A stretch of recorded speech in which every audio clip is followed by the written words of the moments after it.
अब हमारा टॉपिक है एक्सरसाइज 6.3। तो 6.3 एक्सरसाइज करने से पहले हम थोड़ा सा इसका इंट्रोडक्शन करते हैं। तो इंट्रोडक्शन क्या है हमारा, क्राइटेरिया ऑफ सिमिलर ट्राइंगल्स। तो सिमिलर ट्राइंगल्स, इनके क्राइटेरिया क्या होते हैं। तो एक होता है हमारा क्राइटेरिया एंगल एंगल, या फिर हम इसे कह सकते हैं एंगल एंगल एंगल क्राइटेरिया। तो ये जो क्राइटेरिया होता है इसमें, जैसे कि हमारा ये ट्राइंगल है, एक ये ट्राइंगल है और दूसरा हमने ये ट्राइंगल ड्रॉ कर लिया। तो ये दोनों ट्राइंगल हमारे सिमिलर होंगे अगर इनमें से कोई से भी दो एंगल इक्वल होंगे। कोई से भी दो एंगल, ये वाला एंगल इसके इक्वल और ये इसके इक्वल हो गया, A B C, P C, P Q R. Angle A बराबर एंगल पी के हो गया और एंगल बी बराबर एंगल क्यू के हो गया। तो ये हमारे ट्राइंगल क्या होंगे, सिमिलर। अब यहाँ पर देखते हैं कि ये दो एंगल अगर इक्वल हैं तो डेफिनेट है तीसरा भी एंगल हमारा इक्वल होगा, तो इसलिए इसे हम ट्रिपल ए क्राइटेरिया भी कह सकते हैं। अब हमारा दूसरा क्राइटेरिया आता है side angle side criteria. Side angle side criteria क्या होता है, ये वाली साइड इसके इक्वल, ये वाली साइड इसके और ये वाली साइड इसके इक्वल हो तो ये हमारा एस क्राइटेरिया कहलाता है। हमारा कौन सा कहलाता है, एस क्राइटेरिया। अब हमारा तीसरा आता है एस क्राइटेरिया। इसमें क्या होता है, इसमें तीनों साइड होती हैं, इन तीनों साइडों का रेशो इक्वल हो, साइडों का रेशो इक्वल हो। जैसे रेशो मान लो साइडों का आ गया, जैसे ये वाली साइड हमने मान ली कि ये 4 सेंटीमीटर है, ये वाली हमने 6 सेंटीमीटर मान ली और ये वाली हमने 8 मान ली। ये हमारी 8 हो गई, ये 12 हो गई और ये हमारी 16 सेंटीमीटर हो गई। तो हम इनका रेशो निकालेंगे A B upon P Q equal में 4/8, तो 1/2 आ गया। इसी तरह से हम B C upon Q R का रेशो निकालेंगे तो 6/12, ये भी 1/2 आ गया। उसके बाद हम सी ए अपॉन आर पी का रेशो निकालेंगे तो 8/16, ये भी 1/2 आ गया। तो इन तीनों का रेशो इक्वल है, तो हम लिख सकते हैं A B upon P Q बराबर B C upon Q R equal to C A upon R P. इन तीनों का रेशो इक्वल होता है तो हम यहाँ पर लिख सकते हैं कि एस क्राइटेरिया से ये ट्राइंगल सिमिलर हैं। एक बार हम इसे एस क्राइटेरिया को दोबारा देखते हैं। यहाँ पर हम एक ट्राइंगल बनाते हैं और ये दूसरा ट्राइंगल हम बनाते हैं। तो ये जो एंगल है मान लो ये 30 डिग्री है, ये भी एंगल हमारा 30 डिग्री है। ये वाली साइड हमारी मान लो 3 सेंटीमीटर है, ये वाली साइड हमारी 4 सेंटीमीटर है, ये हमारी 9 सेंटीमीटर है और ये हमारी 12 सेंटीमीटर है। तो हम क्या करेंगे, यहाँ पर नाम लिख लो ए बी सी, ये पी क्यू आर। तो angle A equal to angle P, दोनों ही 30 डिग्री आ गए हमारे। A B upon P Q, ये हमारा हो गया 3/4। दूसरा निकालते हैं हम ए सी अपॉन में पी आर इक्वल टू 9/12। 3 से डिवाइड करेंगे 3 टाइम्स ऑफ 4, तो ये भी 3/4 आ गया। अब यहाँ पे देखते हैं कि ये एंगल बीच में है तो इन दोनों साइडों का रेशो इक्वल है और ये बीच वाला जो एंगल है ये भी इक्वल है, तो इसीलिए यहाँ पर एस क्राइटेरिया से ये ट्राइंगल सिमिलर होंगे। तो ये सिमिलर ट्राइंगल्स के क्राइटेरिया ऑफ सिमिलर ट्राइंगल्स हो गए। अब हम यहाँ पे क्या करते हैं, एक्सरसाइज 6.3 का क्वेश्चन नंबर हम फर्स्ट लेते हैं।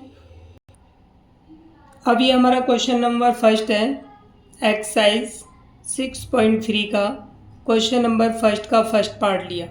तो यहाँ पे ट्राइंगल ए बी सी दिया है, पी क्यू आर दिया है और इनके एंगल गिवन है। तो angle A is equal to angle P, ये दोनों एंगल 60 डिग्री के दिए हैं। Angle B is equal to angle Q, ये एंगल हमें दोनों 80 डिग्री के दिए हैं।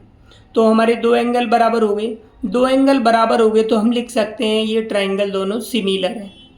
और जब दो एंगल बराबर होते हैं डेफिनेट तीसरा बराबर होता है, तो हम इसे क्राइटेरिया ए क्राइटेरिया से हम प्रूव कर सकते हैं, या फिर हम ये क्राइटेरिया भी लिख सकते हैं, दोनों में बात एक ही है। तो हमारे यहाँ पर दो एंगल बराबर हो गए तो हम लिख सकते हैं triangle A B C similar triangle, ये सिमिलर का साइन होता है इस तरह से पी क्यू आर, तो ये ट्राइंगल सिमिलर हो गए। यहाँ पे हम लिख देंगे क्राइटेरिया हमारा कौन सा लगा, ए क्राइटेरिया, इसके द्वारा ये ट्राइंगल सिमिलर हो गया। अब हम इसका सेकंड क्वेश्चन लेते हैं। इस क्वेश्चन में हमें साइड्स दे रखी हैं, तो हम साइड में पहले ए बी लेते हैं, ए बी के साथ हम क्यू आर ले लेते हैं, 2/4, तो इनका रेशो 1/2 आ गया। अब हम लेते हैं बी सी के साथ में हम पी आर ले लेते हैं, ये 2.5/5, इनका रेशो भी 1/2 आ जाएगा। फिर हमारी तीसरी साइड बची ए सी अपॉन पी आर, तो ये हो गया 3 ए सी अपॉन पी क्यू, तो ये 3/6, तो ये भी रेशो 1/2 आ गया। तीनों का रेशो देखते हैं हम, 1/2 है, तो हम लिखेंगे A B upon Q R is equal to B C upon P R, A B upon Q R B C upon Q R is equal to में ए सी अपॉन में पी क्यू।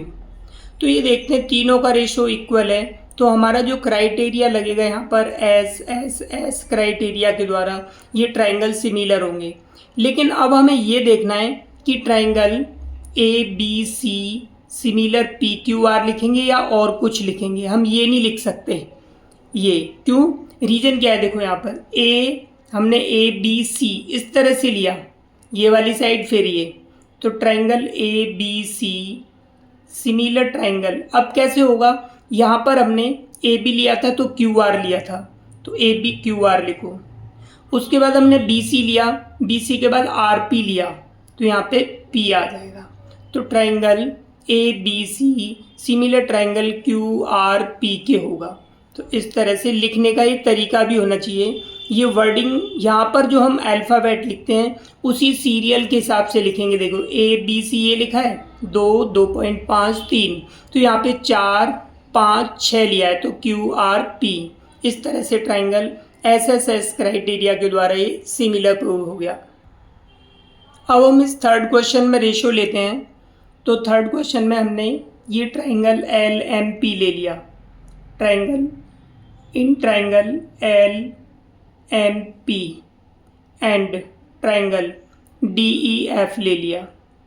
अभी हमें इसे serial में नहीं लिखा, अब इनके रेशो के अकॉर्डिंग हम इसे सीरियल में लिखेंगे जब हम सिमिलर प्रूफ कर लेंगे इसे।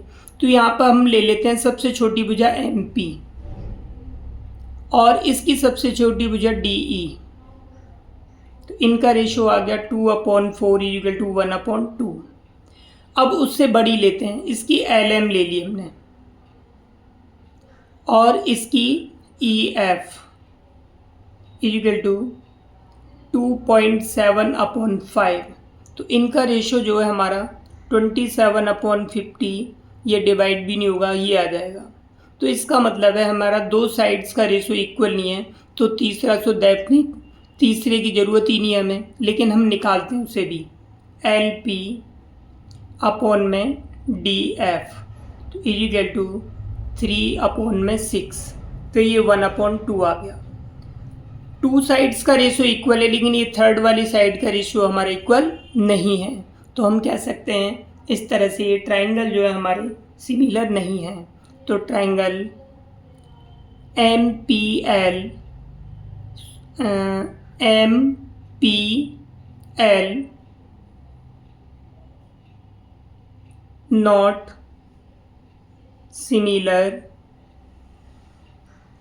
To triangle. अब यहाँ पे हमने इस तरह से लिया है, तो ये होगा ई डी एफ EDF। पहले हमने किस तरह लिया, छोटी फिर बड़ी, उससे बड़ी फिर बीच वाली साइड, तो इस तरह से यहाँ पर हमने ये ले ली, तो ये सिमिलर ट्राइंगल नहीं है। अब हमारा ये फोर्थ क्वेश्चन है, तो हम यहाँ पर देखते हैं ये हमारी साइड NM, इसके साथ में हमने ये ले ली QP इजिकल टू 2.5/5, तो इनका रेशो आ जाएगा 1/2। अब उसके बाद ये हमने ML ले ली इसकी साइड, और इसकी साइड QR इजिकल टू, तो ये हो गया 5/10, तो 1/2।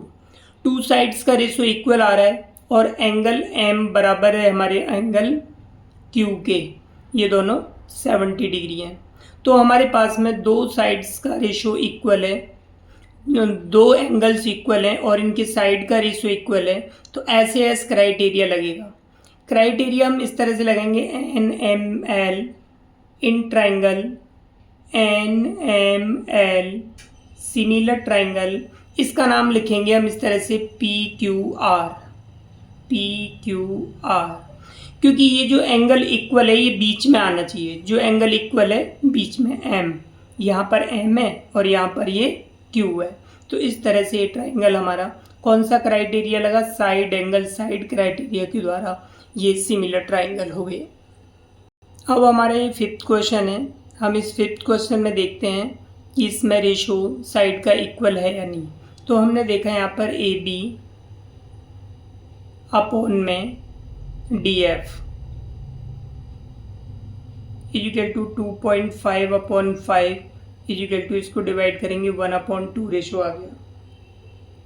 अब उसके बाद में यहाँ पर देखो कि हम ये वाली साइड और ये ले लेते हैं BC और उसके बाद में EF, लेकिन जो एंगल है, अब देखो ये दो साइड दी हैं, इनके बीच का ये एंगल नहीं दिया, और यहाँ पर ये दो साइड दे रखी हैं 5 और 6, इनके बीच का एंगल दिया है। तो यहाँ पर हमारा जो क्राइटेरिया है SAS वाला क्राइटेरिया वो यहाँ पर एप्लीकेबल नहीं होगा, नहीं लेगा, क्योंकि जो साइड दी होती हैं, जैसे ये साइड दी है तो इनके बीच का ये एंगल दिया है, और यहाँ पर ये साइड दी हैं ये दोनों, तो इनके बीच का ये वाला एंगल हमें गिवन होना चाहिए था, तब ये ट्राइंगल सिमिलर होते। तो हम लिख सकते हैं triangle ABC not similar, triangle DEF, तो ये इसके सिमिलर नहीं है। अभी हमारा जो क्वेश्चन नंबर 6 है, हम क्वेश्चन नंबर 6 में देखते हैं एक एंगल हमारा 80 दे रखा है बराबर, लेकिन दूसरा एंगल हमारा बराबर नहीं है। तो हम क्या करते हैं, पहले इसमें ये थर्ड एंगल दोनों का निकालते हैं। तो इन ट्राइंगल DEF, तो इसमें तो हम F angle D plus angle E plus angle F is equal to 180 degree, कौन सा हमने फॉर्मूला है, एंगल सम प्रॉपर्टी, तो ये वाला हमने फॉर्मूला लगा करके D की वैल्यू हमारे पास 70 है, E की वैल्यू 80 है, प्लस एंगल F निकालना है 180 डिग्री, तो इस तरह से हमारे पास एंगल F आ जाएगा, ये 150 हो गया, यानी 30 डिग्री। इसी तरह से हम क्या करते हैं, इन ट्राइंगल PQR में भी एंगल सम प्रॉपर्टी लगाएंगे, angle P plus angle Q plus angle R is equal to 180 degree, ये हमने छोटी क्लास में सीखा था। तो एंगल P प्लस 80 प्लस 30 तो इजिकल टू 180 डिग्री, इसीलिए मैंने डायरेक्ट एंगल P की वैल्यू इसमें से माइनस करके ये लिख दी 30 डिग्री, 70 डिग्री। तो ये कितना आ गया हमारे पास, 70 डिग्री आ गया। तो हम यहाँ पे लिख सकते हैं ये आई थी हमारी 30 डिग्री और ये आई थी 70 डिग्री।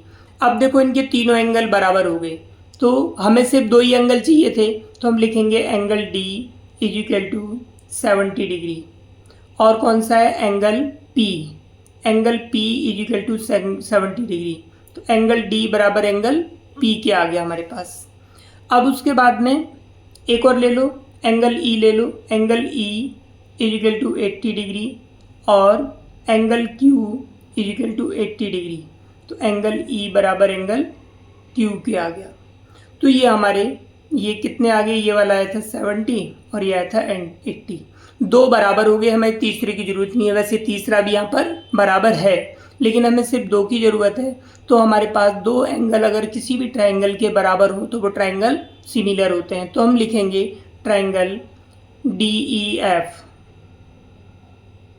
Similar triangle. अब यहाँ पर हमने DEF लिखा है, तो यानी कि हम DEF 70, 80 फिर 30 इस तरह से गए, तो यहाँ भी उसी तरह से नाम लिखेंगे 70, 80, 30। तो PQR, इसका नाम क्या होगा? PQR। तो ट्रायंगल PQR। तो हमारे पास में कौन सा क्राइटेरिया लग गया? एंगल ए, या फिर हम इसे एंगल ए क्राइटेरिया भी लिख सकते हैं। तो इस तरह से हमारा फर्स्ट पार्ट कंप्लीट हुआ। नेक्स्ट वीडियो में हम सेकंड पार्ट करते हैं, सेकंड क्वेश्चन करते हैं और बाकी अदर क्वेश्चंस करते हैं।